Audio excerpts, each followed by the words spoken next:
Thank you very much, Larry, for ordering this one question reading. And I'm so very glad you asked the question you have asked. I think it's a very important question, and I really do hope to help guide you to this answer. So, like I've mentioned in a reading, you are a sacred being. I call this a transformer. You and I are the same class in the sense where we have our moon. Not only King Kunk's our sun, but we have Saturn on our moon. So that makes you a special class of transformer as a Saturn soul. Astrologically speaking, you carry the vibration of awesome integrity, all right, solar power, and you are a god. You're not just a human. You're not an angel. Like me, I'm an angel, right? But you have angels, you have creators, you have directors, you have genies.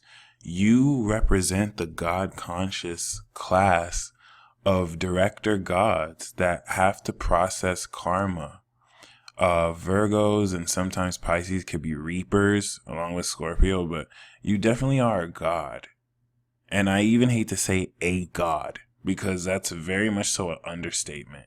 Where in this life as a Sagittarius rising, you're really meant to create who it is that you are, at having being an instrument of the creator with Neptune. So you definitely, now if we're going to speak of what kind of God, right?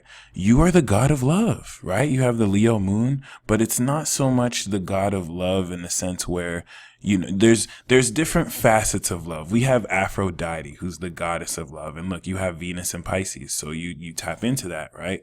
But the kind of God of love you are is one that judges people's hearts. I don't necessarily say this in the sense where you're a romantic god of you're a god of romantic love. You're really more so someone who encourages others to find real connections of any context. But you are not just a god of love. That's just one example of a classification. When it comes to who you are, there is a solar heat in your soul that represents the source of all consciousness, which you express the awareness of so critically to a degree where you can manipulate energy and matter at a subatomic level. This is the God consciousness that you're awakening in this lifetime.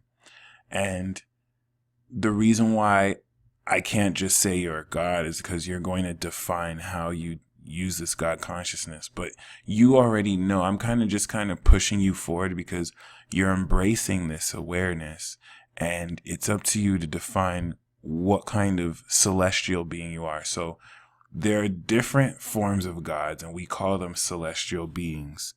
Whereas I am a more, I don't even want to say angelic being.